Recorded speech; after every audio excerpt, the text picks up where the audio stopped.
Senhoras e senhores, meninos e meninas, isto é uma viagem pela música. RCE. As músicas mais badaladas do momento. Amocha comigo. esta é exclusiva.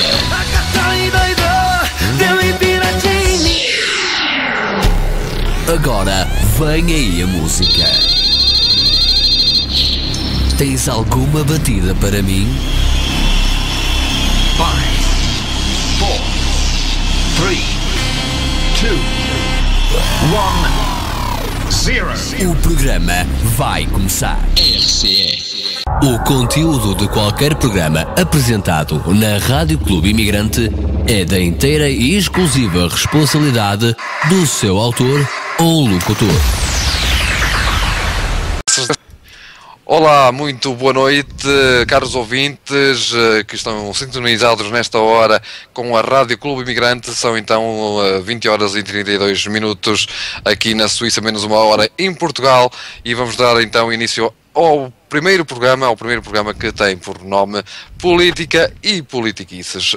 Claro, quem vai estar aqui comigo será o nosso amigo José Barros, que desde já vou pensá-lo a apresentar, ou então ele vai se apresentar ele mesmo. Muito boa noite, José Barros, e já agora, desculpem, na produção está então Maria Fernandes. José Barros, muito boa noite. Muito boa noite a todos os que estão aí na rádio e permitem a continuidade desta programação tão interessante. Faz todo sentido, no primeiro programa, que o Paulo teve o favor e a amabilidade de intitular de Política e Politiquices, passar primeiro à minha apresentação. Bom, eu talvez falo primeiro da minha preparação académica. Eu tive formação na área do ambiente de biologia e, entretanto, depois efetuei mestrado na área do ordenamento do território, onde estou a desenvolver uma tese sobre políticas de ordenamento do território e gestão do ambiente. O porquê deste trabalho que eu estou a ultimar tem a ver simplesmente com o facto de eu ser um apaixonado pela política, nas suas variadas vertentes. Desde sempre vi-me um indivíduo apto para a política e interessado fortemente nos assuntos a que ela dizem respeito. Relativamente à minha experiência profissional, eu fui professor, fui empresário, fui escritor, fui vendedor, etc. Portanto, tenho uma experiência variada que me permitiu não só absorver as várias dimensões profissionais que usualmente as pessoas desempenham, como poder contactar com realidades muito distintas e ir, no fundo, aprimorando a sensibilidade que tenho relativamente ao país que represento cá dentro, porque eu sou dos que ainda não emigrou e, portanto, obviamente vivo talvez mais de perto a realidade do que está a acontecer no nosso país, e do outro lado estarão as pessoas que verão o país mais à distância, mas integrados em realidades diferentes, numa outra perspectiva que também é útil ir juntando ao programa. Portanto, penso que isto é o suficiente para me dar a conhecer em termos de competências e preparação para a abordagem deste programa. Muito bem. Portanto, a José Barros, que já se apresentou, esta emissão, este programa foi, portanto, uma ideia que eu propus ao amigo José Barros, visto que ele, portanto, está mais ligado à nossa sociedade, portanto, a Portugal e à sua política. Nós, imigrantes, eu falo por mim, estamos um bocadinho afastados da realidade que se vive em Portugal.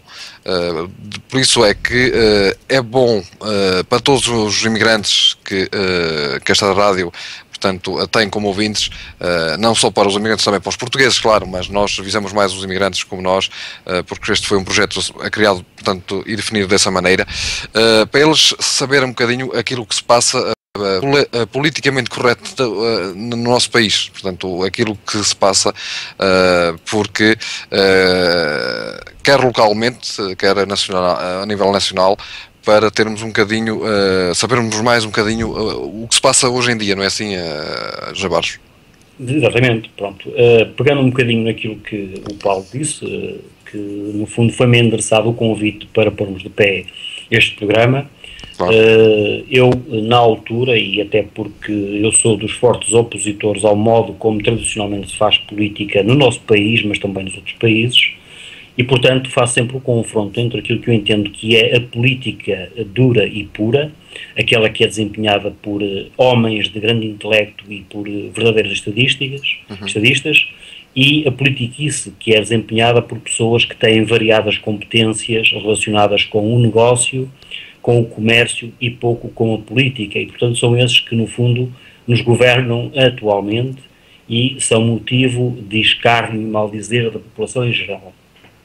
E portanto pareceu-me apropriado de facto o tema ser políticas e politiquices. E porquê este contraste? Porque efetivamente nas aparições que eu fizer, porque vamos ter sempre em cada programa 2 assuntos, 2 temáticas, uma relacionada e de âmbito nacional e outra de âmbito local ou municipal, e que tem a ver, obviamente, primordialmente com o que se passa no concelho onde eu resido, Póvoa de Lanhoso, mas eventualmente também poderemos trazer assuntos relacionados com a gestão autárquica noutros locais, porque obviamente os imigrantes que nos ouvem não são todos da Póvoa de Lanhoso, como é evidente, e portanto também aceitarei o reto que me forem lançando do outro lado, no sentido de quererem comentar coisas de que eles tenham tido conhecimento nas suas terras de origem. E, portanto, julgo que vamos tentar fazer aqui uma pedagogia de esclarecimento, tentando informar aquilo que a comunicação social e institucional não consegue ou não quer, porque por vezes limita-se, digamos, a controlar a opinião pública e a dar apenas a informação que lhes interessa para obter um determinado comportamento, uma determinada reação das massas. Esta não vai ser a nossa postura, como é óbvio. Vamos tratar a política pelo seu verdadeiro nome, vamos fazer uma análise detalhada de assuntos que ficam sempre na sombra e que nós vamos tentar desentranhar para que as pessoas percebam um bocadinho de como é que as coisas estão a funcionar, aquilo que as pessoas dizem, o tal sistema, não é? Vamos tentar desmontá-lo naquilo que nós conhecermos, evidentemente, porque haverá outra informação que não será do nosso domínio, mas tanto quanto possível, tudo aquilo que nós soubermos, vamos trazer à luz do dia para que as pessoas sejam mais conscientes e também possam ser mais reativas naquilo que pedem aos decisores políticos, porque eu costumo dizer que temos maus políticos porque os eleitores estão desinformados, isto é, no seu papel de eleitores também são maus eleitores, isto é, não sabem escolher, não sabem decidir e, portanto, caímos no risco que tem sido usual, eleição após eleição, de escolher os piores farsantes, aqueles que conseguem, por palavrinhas mansas, dar a volta ao eleitorado. Paulo, penso que é isso mesmo. Vamos ver nestas emissões, portanto, uma hora a todas as quintas-feiras, dizer política e politiquices, e o amigo José Barros definiu e muito bem. Claro que há as duas visões, as opiniões e politiquices, porque lá está, às vezes temos que também saber brincar um bocadinho com a nossa política, com o estado que está do nosso país, infelizmente, que não é aquele que é o desejado, mas que é a realidade e vivemos nessa realidade, e por isso vamos discutir aqui vários assuntos, não só, quando se diz política, não vamos só nos focar sobre a política de base, vamos também abranger outros temas que estejam relacionados com a nossa sociedade em Portugal, claro, e outros temas que vão ser trazidos para aqui, que vão estar interligados, vamos dizer assim, não é, José Barros? Exatamente. E, portanto, tanto quanto possível, terão de ser temas da atualidade, porque, claro, evidentemente, as pessoas estão atentas àquilo que passa nas televisões, não é? Aquilo que em cada país, digamos, é permitido pelos órgãos de comunicação social, e como nós sabemos que nem sempre a comunicação social faz o seu verdadeiro papel de defesa do interesse público, isto é, não faz um serviço público eficaz e eficiente no sentido de preparar os eleitores para saberem escolher, para estarem informados sobre a realidade que está por detrás daquelas primeiras notícias que nós todos os dias recebemos nos ecrãs, não é?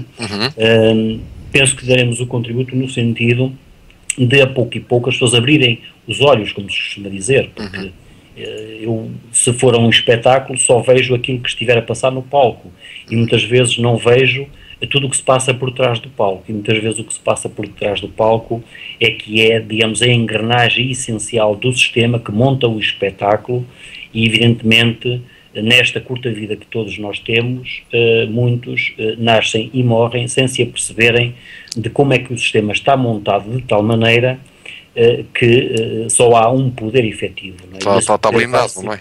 Exatamente, pronto. E esse poder vai-se afirmando cada vez mais, entra todos os dias na nossa vida, subalterniza o próprio poder político, de tal modo que o poder político neste momento não é poder nenhum, tem apenas, digamos, representantes para, de uma forma institucional, se responsabilizarem por coisas que outros decidiram nas suas costas. Esta é que é a grande realidade. E, portanto, nós trataremos sempre temas atuais que a televisão tenha veiculado e que normalmente são temas tratados por vários comentadores políticos das televisões, das rádios, dos jornais, etc. Claro, claro. E nós vamos aqui dar a nossa opinião. A nossa perspectiva. A nossa perspectiva, como é mais isso. E, claro, como tudo na vida, é a expressão, como se costuma dizer, é a liberdade de expressão que vamos ter aqui também para nos exprimirmos sobre todos os assuntos. Hoje vamos começar com dois assuntos, duas rúbricas, não é assim? Vamos tentar aqui falar um bocadinho delas. Uma delas, eu vou citar aqui uma frase que depois já vamos mais à frente falar. O Presidente da Comissão Europeia, Jean-Claude Juncker, admitiu ontem que a Troika pecou contra a dignidade de portugueses, gregos e também irlandeses. Portanto, ele diz: pecamos contra a dignidade dos cidadãos na Grécia, Portugal e Irlanda. Pronto, já falei aqui Portugal e Grécia. Portanto, isto é já um aperitivo para aquilo que vem a seguir. Enquanto isso não vem, vamos então a uma musiquinha. Vou pedir à produção para passar uma música à escolha para dedicar a todos os ouvintes, e voltamos já a seguir então para continuarmos este primeiro episódio, este primeiro programa do Política e Politiquices.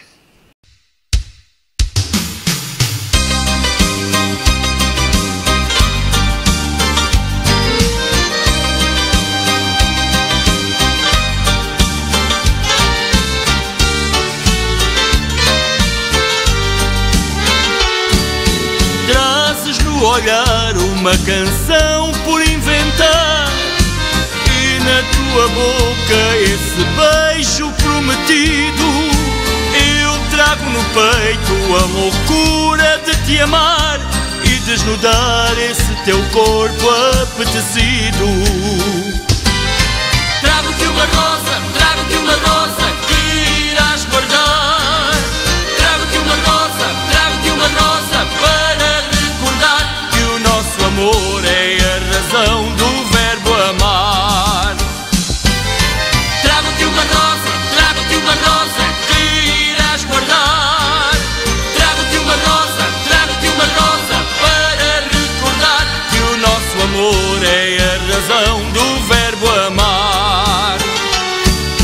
Trazes um sorriso que me ofereces pela manhã, e a tua voz é um romance inacabado.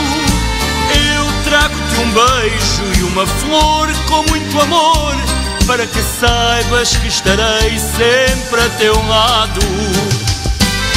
Trago-te uma rosa que irás guardar. Trago-te uma rosa para recordar que o nosso amor é a razão do verbo amar. Trago-te uma rosa que irás guardar. Trago-te uma rosa para recordar que o nosso amor é a razão do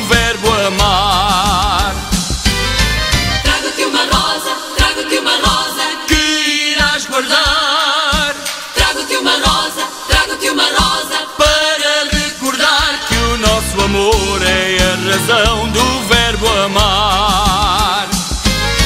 Trago-te uma rosa que irás guardar.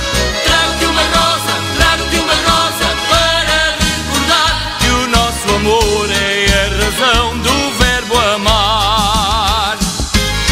Trago-te uma rosa que irás guardar. Trago-te uma rosa para recordar que o nosso amor é a razão do verbo amar. Pois é, então, de regresso a este primeiro programa piloto aqui das política e politiquices, portanto, onde, claro, o nosso convidado, o nosso mentor deste programa é o José Barros, que está aqui connosco. Ele vai estar aqui todas as quintas-feiras aqui com a gente na Rádio Clube Imigrante para esta emissão. Dizia eu há pouco que o nosso amigo, o Presidente da Comissão Europeia, pecámos contra a dignidade dos cidadãos na Grécia, Portugal e Irlanda. Portanto, eu disse aí citei esta frase, digamos assim, que foi dita então por este senhor José Barros. Bem, parece que realmente essa frase é um pouco de caráter religioso, não é? Isto é, o senhor que a proferiu está a fazer uma espécie de ato de contrição. Aparentemente, só aparentemente, porque isto remete-nos um bocadinho para a temática de âmbito nacional que nós hoje temos aqui em discussão, e que vai, efetivamente, nesse sentido, de tratar, de algum modo, a informação que explica o porquê da posição de Portugal face ao pedido da Grécia em prolongar por mais 6 meses o período de empréstimo, que é diferente do programa de austeridade. Porque, enquanto que a Comissão Europeia quer, portanto, continuar o programa de austeridade na Grécia, como continua de resto em Portugal e nos países que estão sobre resgate ou reajustamento económico, isto faz-nos pensar que alguma coisa se está a passar no âmbito das decisões ao nível da Comissão Europeia, porque numa primeira análise a Alemanha veio logo impor uma decisão unilateral no sentido de negar qualquer pretensão grega. Contudo, vimos o que é que o recém-impulsado primeiro-ministro grego fez no seu périplo pelas capitais europeias, no sentido de conseguir apoios às suas pretensões.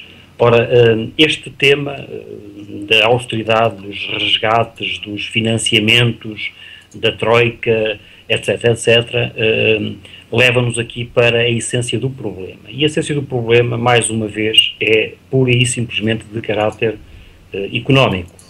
Porque eu julgo que os cidadãos da Comunidade Europeia nunca são devidamente informados do curso civilizacional que a própria Europa está a percorrer. Isto é, a Europa atualmente já não é aquilo que esta geração atualmente no emprego atualmente produtiva foi ensinada a perceber. Efetivamente estamos aqui a caminhar para outro tipo de organização de Estado e até de organização económica, e é bom que as pessoas percebam que o termo liberalização económica implica muita coisa.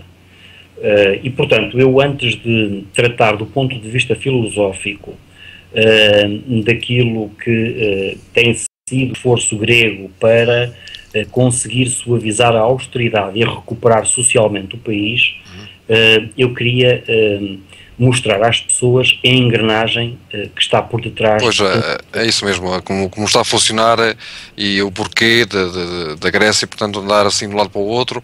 Exatamente. Pois. Porque isto é muito simples. Há uns tempos atrás, nós sabíamos que tínhamos uma instituição nacional responsável pela cunhagem de moeda, da nossa moeda, a moeda de cada um dos países, portanto os bancos centrais, não é? Claro. No caso de Portugal, trata-se obviamente do Banco de Portugal. Claro. E na altura em que ele foi criado, evidentemente era um instituto do próprio Estado. Com o avanço das políticas neoliberais que foram assumidas desde logo pelos governos que nos representaram no passado e atualmente, isto é, se houver culpas a imputar pelo trajeto que estamos aqui a cursar, devem-se a dois grandes partidos no nosso país, o PS e o PSD. Eu até não gosto muito de dizer devem-se a dois partidos, eu quero ser muito mais objetivo, devem-se a dois tipos diferentes de diretórios, porque o partido até é uma instituição que representa todos os seus militantes, mas obviamente nem todos os militantes, ou a esmagadora maioria dos militantes, não comparticipa depois nos processos de decisão. Claro. E não comparticipa porque, efetivamente, apesar de nos terem prometido democracia, evidentemente ela não existe.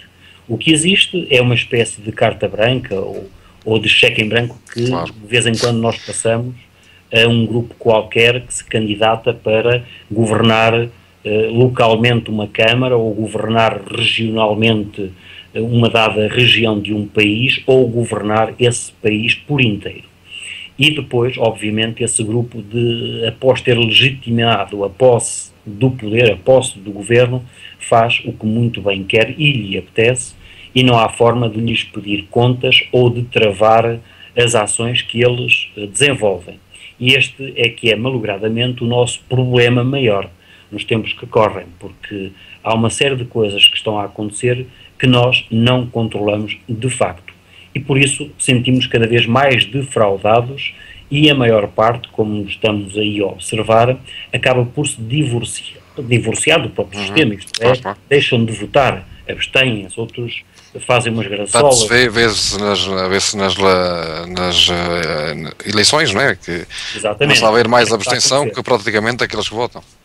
Exatamente. Então, isto é prova de que o sistema, tal como existe, está em crise. E, portanto, se há uma crise, ela de facto não é económica, é uma crise política, uma crise social e até uma crise de formação mental, mesmo nos nossos jovens, o que é preocupante. E, portanto, para nós termos uma ideia, para irmos de facto à questão que aqui nos traz hoje, nós temos que perceber que, efetivamente, aquela ideia de que os bancos centrais eram pertença dos portugueses, isto é, do Estado, acabou. Acabou por uma razão muito simples. A começar porque os bancos centrais, sejam o de Portugal ou de Espanha, de França, ou quem quiser, portanto, que fazem parte do espaço europeu, têm acionistas. Evidentemente, o Estado do respectivo país mantém lá uma participação acionista que, na maior parte dos casos, é minoritária. Portanto, isto quer dizer que o Banco de Portugal, por exemplo, já não é minimamente controlado pelo governo, pelo Estado português. Da mesma forma que os bancos centrais de França, da Alemanha, de Inglaterra, por aí fora. Agora, a questão é, afinal, quem são então os acionistas dos bancos centrais? É muito simples. Os acionistas, à partida, por aquilo que a lei permite, pode ser qualquer pessoa que queira comprar ações da instituição. Mas, evidentemente, no próprio regulamento desses bancos centrais, são admitidos às participações, em primeiro lugar, até preencher cotas, os bancos, como não podia deixar de ser os bancos privados. Claro. Ora, isto quer dizer então que percebe-se, nomeadamente, o porquê das crises de falência dos bancos privados, nomeadamente no nosso caso, o BES, claro. E exatamente. Esse é o caso mais conhecido. E o BPN, BES, claro, BPN, pronto. Porque é evidente que um governador, se está a ser mandado pelos administradores ou acionistas dos bancos privados, obviamente que tem dificuldade em impor-se a esses próprios bancos privados. Portanto, isto é claro, líquido e portanto, não deixa margem para dúvidas e assim as pessoas que nos ouvem percebem... Claro, isso é uma questão. Portanto, os governadores dos bancos são eleitos, como é que são contratados por quem? Como é que são metidos lá à frente do Banco de Portugal? É assim, normalmente a nomeação pode pertencer ao acionista maioritário ou ao conjunto dos acionistas maioritários para o designar. Por norma, no nosso país tem sido, obviamente, preponderante a posição do governo. Não é? Okay. Mas isto não quer dizer que vá manter-se sempre assim. Porque claro. Atualmente é assim. Pronto, mas o objetivo é, de facto, fazer com que os bancos centrais sejam totalmente independentes do poder político. Isto é, nem podem pedir pareceres aos governos respectivos para traçar os seus objetivos e a sua gestão, nem o contrário. Isto é, nem os governos podem interferir na gestão dos bancos centrais. Portanto, isto quer dizer muito daquilo que se prepara para o controlo financeiro de cada um dos Estados. Isto é, no fundo, são as entidades privadas que elaboram as políticas de financiamento em cada país. E ponto. E, portanto, cada vez mais se esvazia o poder político de cada governo. Porque na área financeira estamos a ver que a ideia é retirar o poder de decisão política ao governo e passa a ser uma decisão política do próprio Banco Central, que está a decorrer da vontade e do interesse dos seus acionistas, que, como vimos, são maioritariamente privados. Ok? Portanto, por aqui estamos esclarecidos. Outra questão é que, efetivamente, os governos, para aplicar políticas, para cumprir as suas promessas eleitorais, obviamente, precisam de financiar-se, certo? Portanto, e recorrem à banca privada e a outros recursos, sobretudo nas instituições onde o Estado tem participação. E, portanto, há aqui uma dependência muito estreita. Nem os governos têm liberdade para implementar qualquer política, porque obviamente carecem do apoio financeiro das instituições para as colocar no terreno, e portanto aqui à partida também estão menorizados, e percebe-se porque é que os governos, apesar, e eu acredito nisso, de haver muito boa vontade por alguns ministros, alguns secretários de Estado, estão maniatados à partida. Portanto, mesmo que tenham ideias excelentes, que tenham prometido coisas soberbas aos eleitores para ganhar as eleições, depois de chegar ao local são espremidos pelo poder financeiro. Ou seja, o poder financeiro tem privado, neste caso. Faca e o queijo. Privado. Claro. Tem a faca e o queijo na mão para dizer, Sr. Ministro, vou desbloquear a verba ou não vou desbloquear, e ponto.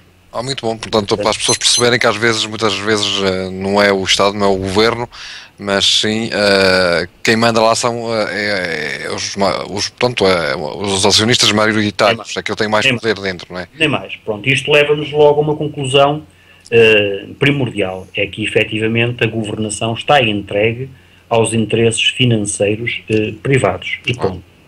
Pronto. E é muito clarinho, basta perceber-se, nomeadamente, por exemplo, em termos do BCE, o Banco Central Europeu, como é que as participações acionistas se distribuem pelos vários bancos de cada país. Ou seja, no Banco Central Europeu participam os bancos centrais nacionais, os bancos de cada país.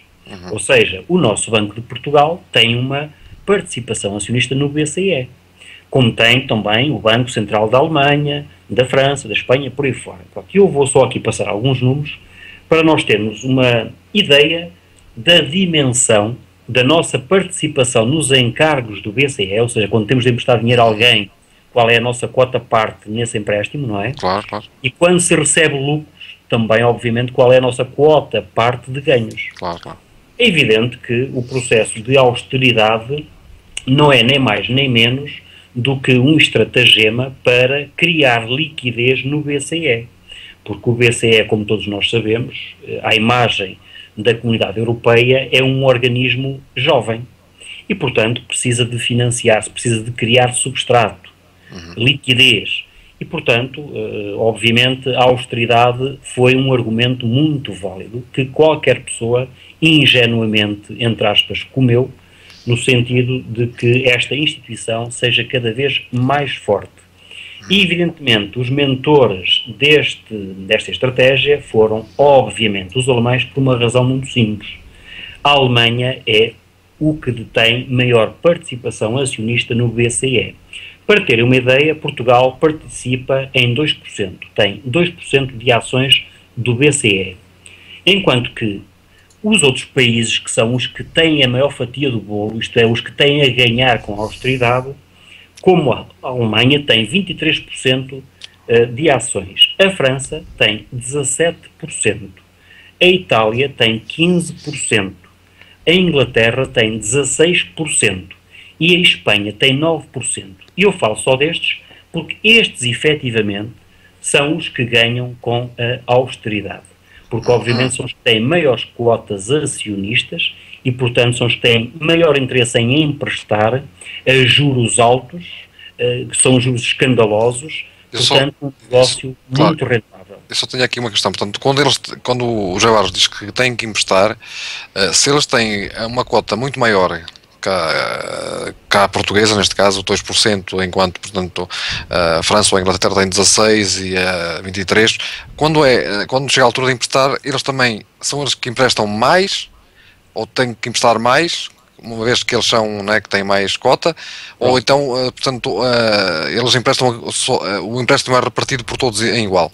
É assim, obviamente, depois se há compra de ações, há lá dinheiro depositado, isto é, Portugal enviou para lá dinheiro, como os outros países enviaram para lá dinheiro, nestas proporções, certo? Certo. Pronto. Isto quer dizer que depois, quando o BCE faz empréstimos, não está a dizer metade é meu, metade é da França, não sei o que, não sei o que. Não diz isso. Pega no dinheirinho e faz os empréstimos. Depois, quando recebe os juros, começa a fazer lucro, distribui o lucro de acordo com a participação acionista de cada um. Isto é, do lucro que houver no BCE, Portugal tem direito a 2% porque essa é a sua participação acionista, mais coisa, menos coisa, evidentemente. Porque depois haverá um regulamento interno no BCE que determina a divisão dos lucros, como também a participação nos encargos. Agora, eu só queria era chamar a atenção para uma coisa muito simples. É que só a Alemanha, a França, a Itália, a Inglaterra e a Espanha têm 82% da participação acionista do BCE. Por isso é que lá está, como diz o José Barros, são aqueles que têm mais interesse em emprestar. Na continuidade da política de austeridade. Claro. Pronto. E isto explica porque é que a Espanha, que teve aqui uma jogada genial, isto é, empenhou-se o mais que pôde para ter uma boa participação acionista, não quis ficar ao nível de Portugal, por exemplo, de um 2%, conseguiu 9%, para que, no fundo, não fosse obrigado à política de austeridade, porque a política de austeridade serve apenas para explorar quem está em dificuldades financeiras. Claro. E a Espanha, ao conseguir capital para participar nas ações do BCE, a este nível, portanto 9%, faz parte do clube dos ricos financeiros. Por isso, portanto, é que não se falou tanto na Espanha, quando foi esse tema da austeridade, e viu-se naquela altura que os bancos andavam a tremer na Espanha, mas depressa se abafou. Portanto, exatamente, precisamente por causa desta questão. Portanto, aqui, a Espanha, obviamente, eu não sei a que dinheiros é que recorreram para conseguir fazer esta participação, porque, evidentemente, o dinheiro normalmente pertence aos privados, não é? Investidores privados. Pronto, porque a questão é assim. Muito bem, se cada país pega no dinheiro do seu Banco Central para participar no Banco Central Europeu, agora, de onde é que vem o dinheiro do Banco Central? Ora, se os acionistas do Banco Central são os bancos privados, e se, por sua vez, os bancos privados têm acionistas de nome não conhecido, podem ser terroristas, podem ser traficantes, etc. Claro. Lá está, não se sabe a origem do dinheiro. Claro. Não sabe a origem, portanto, a questão é que, evidentemente, é o dinheiro privado que é injetado no financiamento do setor público dos países, e ponto. Gera juros e depois vão ganhando, portanto, lá está, é uma maneira de, eu abusava de dizer lavar dinheiro ou uma coisa assim, portanto... Por exemplo, depois já é muito mais complexo. Já é mais complicado, é mais complexo. Já é muito mais complexo de se tratar, porque exigia quase uma investigação secreta. É verdade. Como nós sabemos, nem os órgãos judiciais de cada país se interessam por isso, nem convém. Nem convém, é isso que quer dizer, nem convém, porque vale mais estar assim escondidinho, que assim...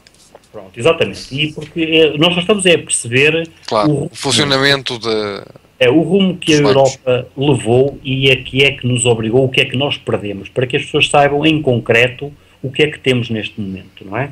Daí o pedido do nosso povo português de querer voltar ao escudo, não é assim? Exatamente. Bom, e então aqui estamos a perceber porque é que o poder político é fantoche. Porque efetivamente não faz nada sem o beneplácito, sem a aprovação do poder financeiro, não é? E daí se perceber porque é que é fácil corromper um político, porque no fundo, coitadinho, ele quer, a única coisa que leva da sua famigerada posição de governante é apenas a riqueza, o resto não tem, nem dignidade sequer a pode ter, não é? Claro, claro. Fica pura e simplesmente nas mãos destes financiadores que nós não sabemos quem são. E, portanto, isto leva-nos agora um bocadinho para o papel dos atuais governantes gregos, porque de uma vez por todas, alguém na Europa decidiu lutar contra esta muralha que eu chamo muralha de aço. Portanto, alguém que aparentemente parecem pequeninos, mas que já foi o berço da democracia representativa, na verdade, Claro. e pode ser que queiram agora dar-nos uma mostra do que é a verdadeira democracia. Um exemplo, claro. O que eles querem é mostrar que é possível aos governantes libertarem-se desta caixa de Pandora que foi aberta pelos próprios governantes do passado, que eu considero nércios, desinformados, ignorantes e mal preparados para a função. E, portanto, fáceis de enganar, fáceis de manipular. Portanto, aquilo que eu acho é que o governo atualmente impulsado na Grécia deve ter mais competências para a governação do que todos os congéneres europeus. Por uma razão muito simples. Porque eles estão, no seu périplo pela Europa, a tentar encontrar apoios políticos para, de uma vez por todas, dizermos basta ao caminho percorrido pelo liberalismo capitalista em que nos enfiaram. E o que aconteceu, qual foi a resposta no nosso país, como não podia deixar de ser, vinda do atual governo, uma resposta que eu considero pura e simplesmente estúpida, desinformada, deselegante e, de certo modo, um pouco nércia. Ou então, eu teria que partir do princípio que os nossos governantes são mal intencionados e estão totalmente corrompidos por este poder financeiro. Claro. O que eu não quero acreditar, porque seria mal demais. Grave. Seria muito grave. E, portanto, sendo grave, só resta uma coisa aos eleitores, é tomarem consciência destas coisas e tomarem uma decisão esclarecida. E essa decisão tem que ter em conta que este governo limitou-se a apanhar nas mãos um legado anterior por diretórios que lhes pertenciam e por diretórios afetos ao outro partido governativo, o PS. E, portanto, foram esses políticos mal preparados que nos legaram esta situação que nós atualmente vivemos. E que é uma situação que nós, como povo, achamos bastante triste, de uma infelicidade extrema, porque nem sequer conseguimos ter estabilidade familiar que deriva, obviamente, da estabilidade face ao emprego, face a uma profissão, ao sossego, à tranquilidade relativamente ao futuro, portanto, tudo coisas que nos roubaram. E ao roubarem-nos isso tudo, a civilização em si deixa de ter sentido, porque eu não conheço nenhuma civilização que se tenha aguentado baseada apenas no ganho de uns gananciosos e baseado apenas na vida para uns privilegiados. Aliás, quem conhece a história das civilizações sabe que qualquer civilização desapareceu no seu auge precisamente por causa deste tipo de processos, em que uma elite se apoderou do poder económico dos seus países, das suas civilizações, e isso levou à destruição no auge dessas civilizações. Desapareceram completamente. Desapareceram devido a revoltas de base. Claro. Por exemplo, no caso dos maias foi uma revolta dos servos, não é?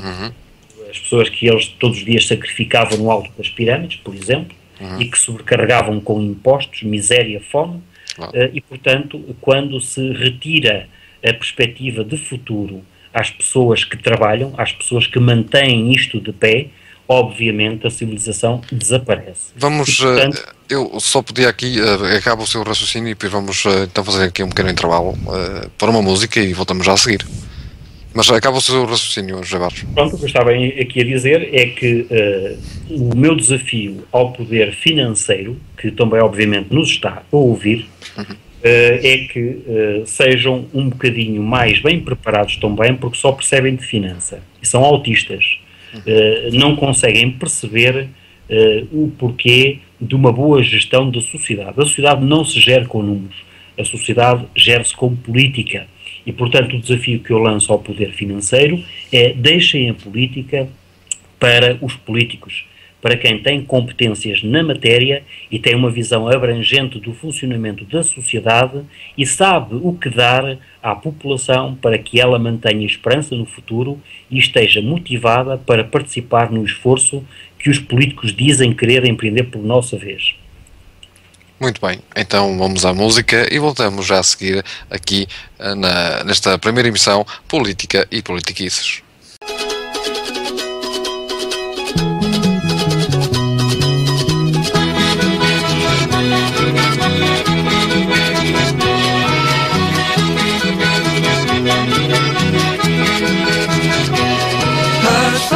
Mulheres do Minho, as 7 mulheres do Minho, mulheres de grande valor, mulheres de grande valor, armadas de fuzil e roca, armadas de fuzil e roca, correram com o regedor, correram com o regedor.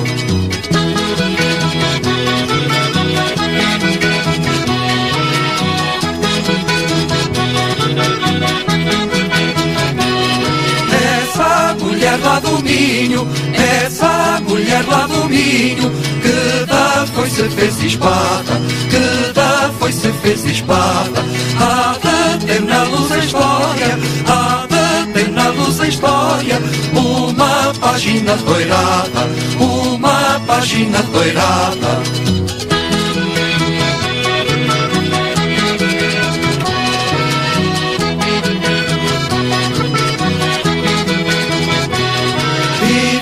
Maria da Fonte, viva Maria da Fonte, com as pistolas na mão, com as pistolas na mão, para matar os cabrais, para matar os cabrais, que são falsos à nação, que são falsos à nação.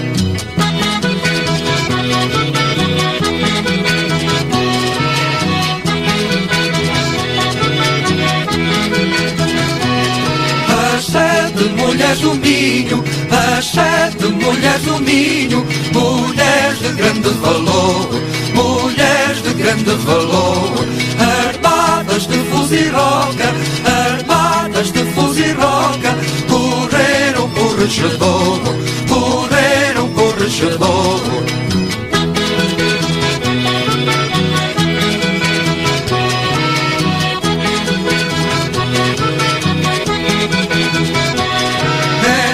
Mulher lá do Minho, essa mulher lá do Minho, que da foice fez espada, que da foice fez espada, há de ter na luz a história, há de ter na luz a história, uma página doirada, uma página doirada.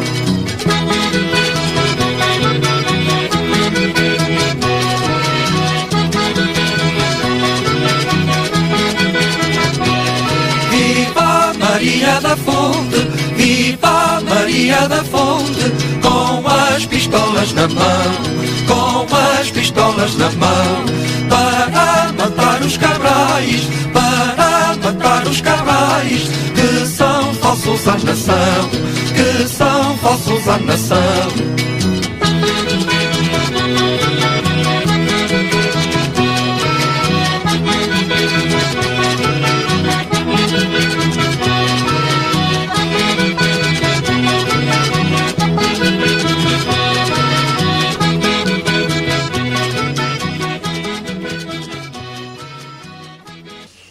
Portanto, continuamos então esta emissão, esta primeira emissão de Política e Politiquices, e falávamos nós de Portugal, Grécia e também desta frase que foi então foi escrita e falada por Juncker, portanto o Presidente da Comissão Europeia. Pecamos contra a dignidade dos cidadãos na Grécia, Portugal e Irlanda, e vou deixar então a conclusão daquilo que estávamos a falar anteriormente. José Barros. E pronto, quer dizer, dado que introduzimos aqui a informação que basta e é suficiente para que as pessoas percebam o que está por detrás do teatro político que nos é montado todos os dias, eu só concluo uma coisa. Portanto, efetivamente, parece que a Comissão Europeia consegue ser sempre melhor e deixar-nos a nós, portugueses, mal na fotografia. Porque o governo português, por causa de 1.500 milhões de euros que nós temos emprestados à Grécia, Jesus, a Grécia, pá, está a portar-se mal, isto e aquilo. Pronto. Quer dizer, no fundo, por pouco dinheiro que nós lá temos empatado, que é pouco, efetivamente, comparado com aquilo que já foi emprestado à Grécia, nós armamos-nos em grandes. Ora, o problema dos nossos governantes é exatamente este, é a mania das grandezas. Por causa dos feitos do passado, não é? De um povo glorioso que descobriu o mundo todo, que até dividiu com a Espanha o mundo em duas partes, não é? Ficamos sempre com a mania da grandeza. E, portanto, não sabemos ter a melhor condução política das crises. Do meu ponto de vista, a atitude plausível para o nosso país era só esta. Nós só podemos aliar-nos aos que são iguais a nós.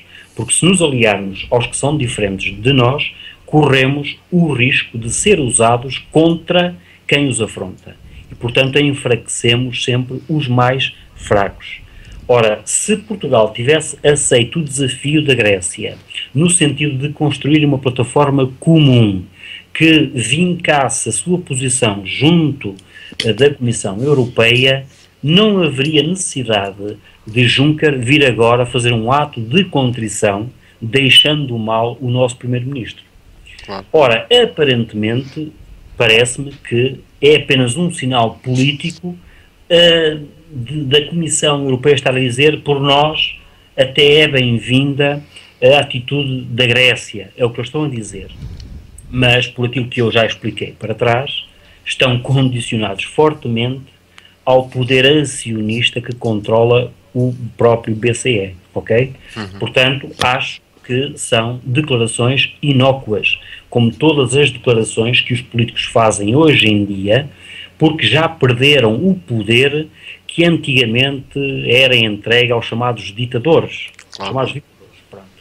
E, portanto, como não têm poder, não lhes resta nada mais do que gerir o descontentamento ou o contentamento dos eleitores, com frases piadéticas como esta.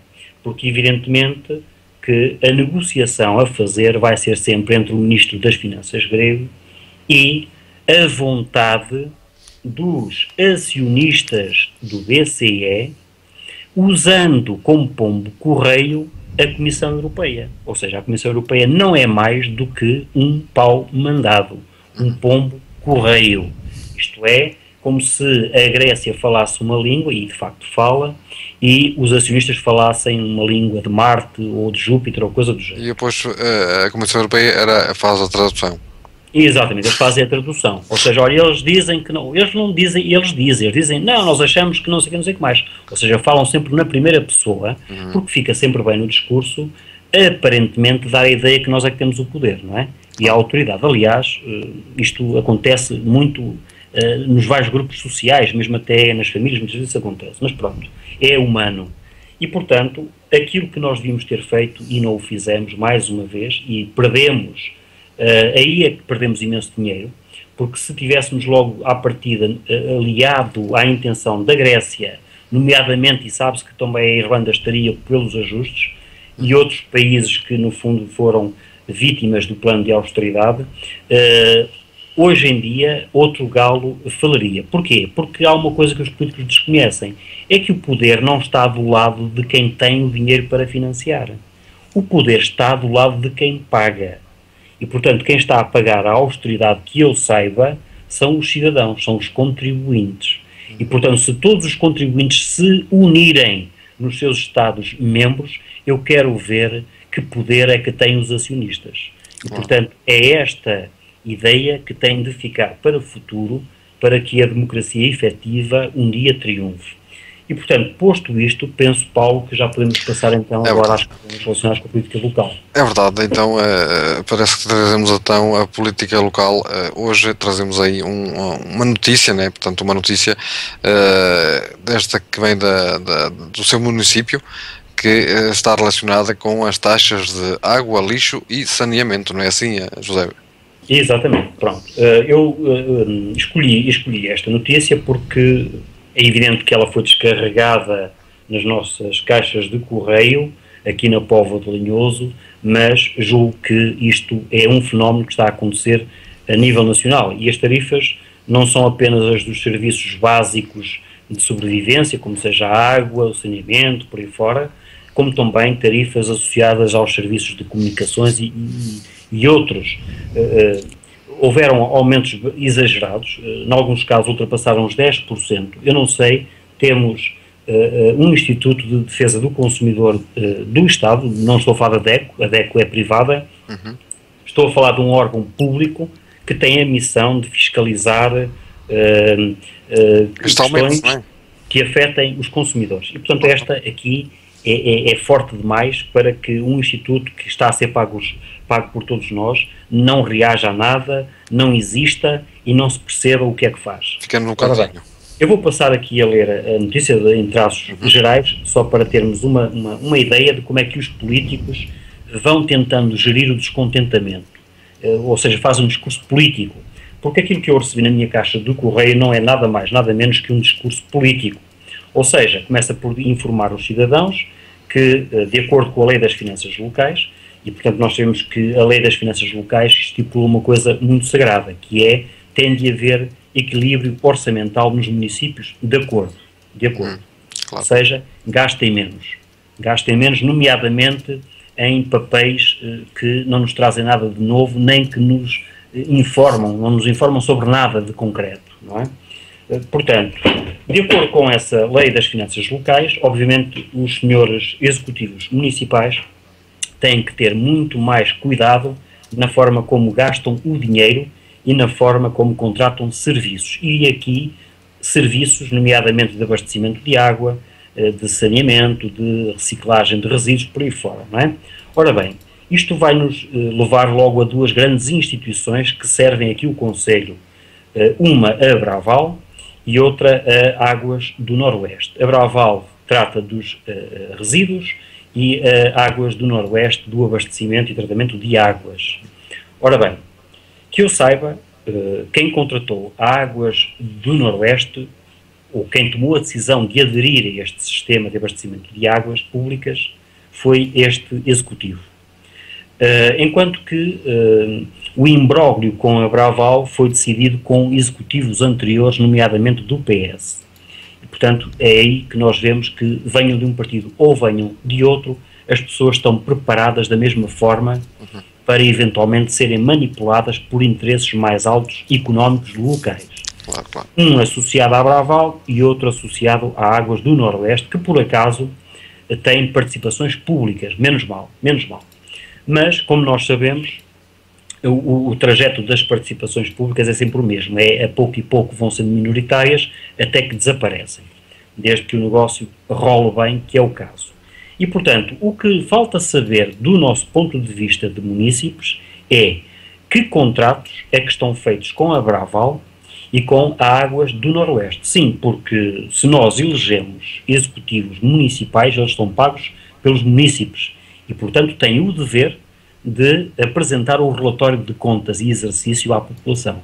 Portanto, nós queremos saber o que é que está protocolado com a Braval, nomeadamente nos ganhos que a Braval quer ter com o Conselho, e quem diz este Conselho, outros onde a Braval interfere, e quando digo Braval, há outras entidades espalhadas pelo país que que exploram exploram este serviço, esta atividade excelente, e da mesma maneira queremos saber qual o protocolo que está firmado com a Águas do Noroeste e que tarifas é que estão acordadas, porque assim, na notícia que me chegou à caixa de correio, dizem que aquilo que é cobrado pela Águas do Noroeste é superior àquilo que a Câmara está a cobrar aos munícipes. Não sei. Não me chega a esta declaração. O que interessa-me saber é o que é que a Câmara paga por cada metro cúbico de água à Águas do Noroeste, para saber então se eu estou a pagar mais ou menos ou igual. E a justificação para tais aumentos, claro. Pronto, é tão simples quanto isto. E mais, e depois também não chega só isto, porque depois também há questões contratuais, muitas vezes subreptícias, que são de difícil interpretação até pelos executivos municipais, mas que têm a vantagem, através dos bons advogados que estas empresas contratam, extorquir mais dinheiro sem que os municípios se apercebam. E, portanto, é por isso que, se não sabem, então, primeiro publica esses contratos e então haverão cidadãos mais conhecedores que se encarregarão de aferir se efetivamente aqueles contratos são em prejuízo do interesse dos municípios ou não. E além do mais uma vez, quem decide tem outros poderes, porque obviamente até poderá ser influenciado a decidir por este ou por aquele serviço, certo? Claro. Esses contratos podem ser, como eu ia dizer, podem ser consultados por cidadãos ou por entidades? Ou... Sim, legalmente acho que sim. A não ser que alguma coisa esteja estipulada no regulamento que não permita, que possibilite o livre acesso à consulta destes documentos. Claro, claro. Pronto, isso desconheço, não sei. Não sou especialista na matéria deste tipo de contratos de fornecimento a serviços públicos, não sei, não faço a mínima ideia, mas portanto, por isso é que tem todo o interesse que se divulguem esses contratos para nós percebermos. Para que ficarem claro, não é? Para não acontecer essas dúvidas. O que é que andam a fazer com o nosso dinheiro. Claro, claro. Simples Sobre tudo isso. Claro. Agora, outra questão. Depois diz assim que aquilo que obriga a Câmara este ano a aumentar imenso as tarifas é pura e simplesmente os preços que estas entidades estão a aplicar à Câmara. Portanto, aparentemente, a Câmara está a dizer o seguinte, liberando, digamos, a água do seu capote. A Braval e Águas do Noroeste é que são uns, entre aspas, sacanas, não é? Pois. Ou seja, estão a querer comer-nos a todos pela medida grande e, portanto, estão a cobrar tarifas exorbitantes. Aliás, eu posso dizer que quem olha para uma fatura do abastecimento de água, onde está discriminado o valor relativo à Braval e Águas do Noroeste, não é? Ou pelo menos está lá mais ou menos implícito, vê-se que quem está de facto a levar a maior parte da fatia é a Braval. Portanto, nada mais natural, não é? Nada mais natural, claro, porque já se dizia muita coisa sobre a Braval e cada vez ficamos mais elucidados do papel desta sobre os cidadãos que serve, quer dizer, que se serve dos cidadãos, basicamente. Claro. Não é? Pronto, e portanto esta é que é a grande questão. Por outro lado, há aqui uma outra necessidade e esta é interna relativamente à Câmara. Tem havido problemas graves na gestão orçamental da Câmara, nomeadamente houveram verbas que foram encaixadas mais ou menos num valor de 1,8 milhões de euros e que parece que judicialmente vão ter de ser devolvidos. Ora bem, isto vai causar um buraco maior do que aquilo que a Câmara tem atualmente. Portanto, para se prepararem deste buraco, nada melhor do que cobrar mais. Quer dizer, portanto, estas medidas vieram mesmo a calhar. Vieram mesmo a calhar. Claro. Ou seja, consegue-se atribuir as culpas à Braval e à Águas do Noroeste, quando quem os contratou, quem os protocolou foram os vários executivos municipais, claro. Certo? Pronto. Portanto, mais uma vez, são os políticos que têm culpa por contratarem exploradores e até criminosos. E, por outro lado, aqui no caso, quer dizer, nós somos muito bonzinhos, os maus são os gajos. É a Braval e Águas do Noroeste. Ao mesmo tempo aproveitaram... Depois de serem contratados, nos termos em que foram contratados, só temos é que sujeitar-nos. Claro, claro. Portanto, isto leva-nos aqui a uma conclusão muito óbvia. É que, mais uma vez, o liberalismo capitalista está aqui a destruir a nossa capacidade económica e a fazer desaparecer aquilo que tinham sido as esperanças económicas de uma classe média mais ou menos tranquila que já existiu no nosso país. E isso localmente, atenção. É isso localmente. Que é mais... Isto é só para nós percebermos que somos atacados de vários lados pelo poder económico, que está promiscuído nas câmaras e que está promiscuído nos ministérios, não é? Claro, já vem de... A escola já vem de outros lados, não é? Pronto, lá está. Portanto, o que é que isto, para acabar no fundo, digamos, com chave de ouro o nosso programa, é que ficamos com a sensação de que o poder económico tomou todas as instâncias do poder político. E, portanto, alguma coisa tem de ser feito. E se não for feito, obviamente... estamos aqui a caminhar para um futuro perigoso em termos de estabilidade social, porque eu costumo dizer que na vida há uma lei fundamental, a ação e a reação. Reação. Porque eu não acredito que as pessoas se vão ficando e vão definhando entregues à sua tristeza, entregues às suas faltas de perspectivas. Um dia estrebucham e quando estrebucham é muito grave mesmo. É mesmo. Isso pode originar mesmo, digamos que, o arruinar do sistema. Portanto, é bom que os senhores gananciosos tenham consciência para isto, para irem a tempo de emendar a mão desastrosa que deram ao poder político. Portanto, aquilo que nós fazemos também aqui neste programa é isto, é informar a fundo para que as pessoas tomem consciência e sejam mais interventivas localmente e nacionalmente. Isto foram dois exemplos, não é, que hoje apresentamos aqui, onde as pessoas normalmente não se interessam, porque também a realidade hoje pensam que não vale a pena se interessar, mas não é bem assim, porque as pessoas têm de compreender o que se passa atualmente e como é que está a ser feito.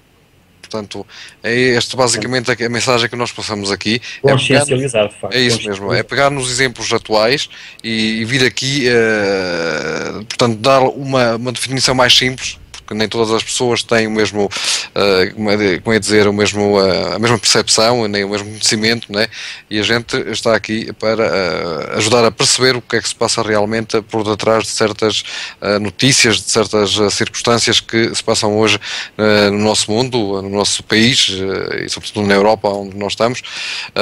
Portanto, acho que foi um dos exemplos para começar então este programa de política e politiquices, onde vamos continuar com esta mesma dinâmica, com esta mesma função, e já propunha aqui ao José Barros para o próximo programa falarmos num assunto que também é atual e que neste caso toca os imigrantes, que é, portanto, a subida ou descida, neste caso, depende da maneira como vejam, portanto, da taxa de câmbio do franco suíço em relação ao euro, visto que está a dar muito que falar, né, atualmente, e que os nossos imigrantes, estão assim um bocado preocupados, e outros não, porque dizem que estando o euro mais baixo, claro que um câmbio é melhor, né? Para mandar dinheiro para Portugal, ou para ter mais poder de compra nos países como a França, que estão aqui ao lado, mas eles não pensam, mas é a reação que vai ter isso, portanto, o impacto que vai ter isso no suíço, portanto, na Suíça, neste caso, exatamente. Porque também é bom, quem tem trabalho é muito bom, quem tem o seu próprio emprego já é muito bom, mas aqueles que estão à beira de o perder ou assim, e pronto, e mesmo para a economia suíça, e pode haver um impacto. E eu propunha então aqui ao meu José Barros um desafio para falarmos um bocadinho nisso no próximo programa, porque é um programa da atualidade, e para saber o que é que se pode passar internamente aqui na Suíça em relação portanto, à Europa, e também o impacto que vai ter nos imigrantes e mesmo na própria economia e no emprego aqui na Suíça. Portanto, este é um desafio que eu deixo aqui. José Barros, quiser acrescentar alguma coisa? Pronto, é evidentemente que em termos globais é sempre assim que vai funcionar o nosso programa, portanto, obviamente o Paulo lançar-me-á desafios, numas situações, se eu vir que tenho competências para tratar, obviamente aceito, e noutras, se vir que à partida não tenho condições, por a informação que está disponível não ser suficientemente clara, obviamente não, de uma forma honesta, intelectualmente, não poderei tratar, não é? Agora, relativamente a esta questão, penso que é algo fácil de tratar, pronto, e que ajudará com certeza as perspectivas que os imigrantes, nas várias situações em que estiverem atualmente, vão ter face a essa revalorização do franco suíço. Claro. Por isso, portanto, está aqui então lançado este repto para a próxima emissão. Esta foi então a primeira emissão política e politiquices, como vocês puderam então escutar aqui na Rádio Clube Imigrante, que terá então lugar todas as quintas-feiras às 19h30 hora de Portugal, portanto, onde estarei então aqui eu, Jarros, ele que é o nosso, vamos dizer, pivô. Ou seremos os dois pivôs, mas ele é o que conhece mais na matéria. Portanto, ele vai. E desde já, muito obrigado por ter aceito o pedido. Era isso que eu queria dizer atrás.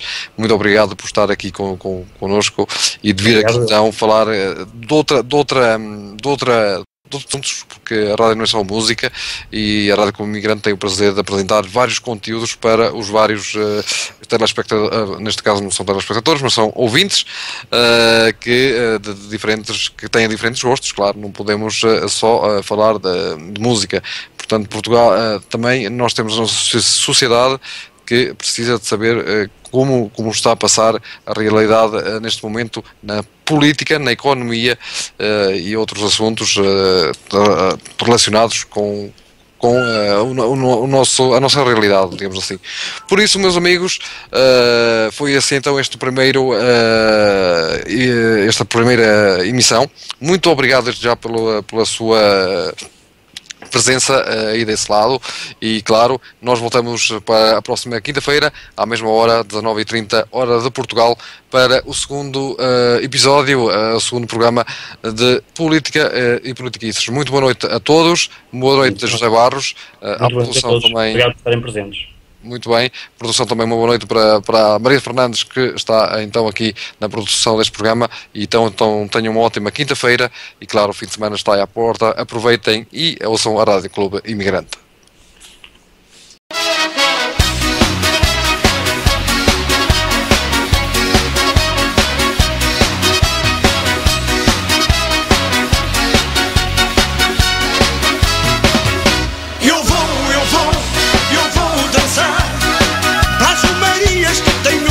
Portugal, eu vou bailar.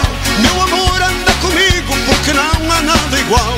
Eu vou dançar para as Marias, norte a sul do meu país. Eu vou bailar. Meu amor, anda comigo, quero te fazer feliz. Vamos a Braga, a festa do Bom Jesus, e a Viana, a Senhora da Agonia, e dos remédios do Lamego, eu e tu.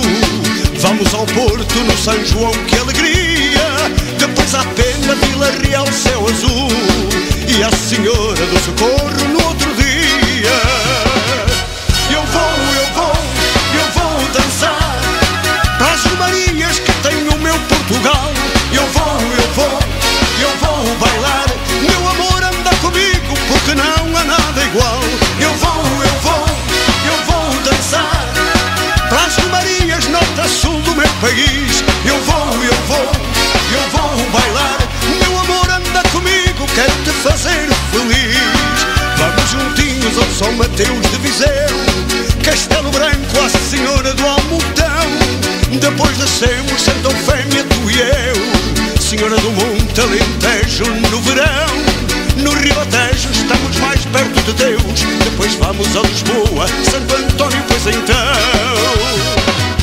Eu vou dançar para as Marias que tem o meu Portugal. Eu vou bailar. Meu amor, anda comigo, porque não há nada igual. Eu vou dançar para as Marias, norte a sul do meu país. Eu vou bailar. Meu amor, anda comigo, quero te fazer feliz. Vamos sorrindo ao Algarve com calor, ver os santinhos festeiros que há por ali. Depois Madeira, festa de santos e flores, Espírito Santo nos Açores, mais para o fim. E lá para o ano vamos voltar com amor às Romarias que este ano me esqueci. Eu vou às Romarias de Portugal. Viva o meu país, minha gente!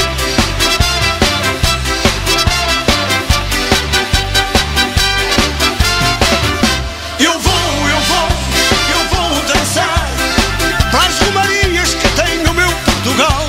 Eu vou bailar. Meu amor, anda comigo, porque não há nada igual. Eu vou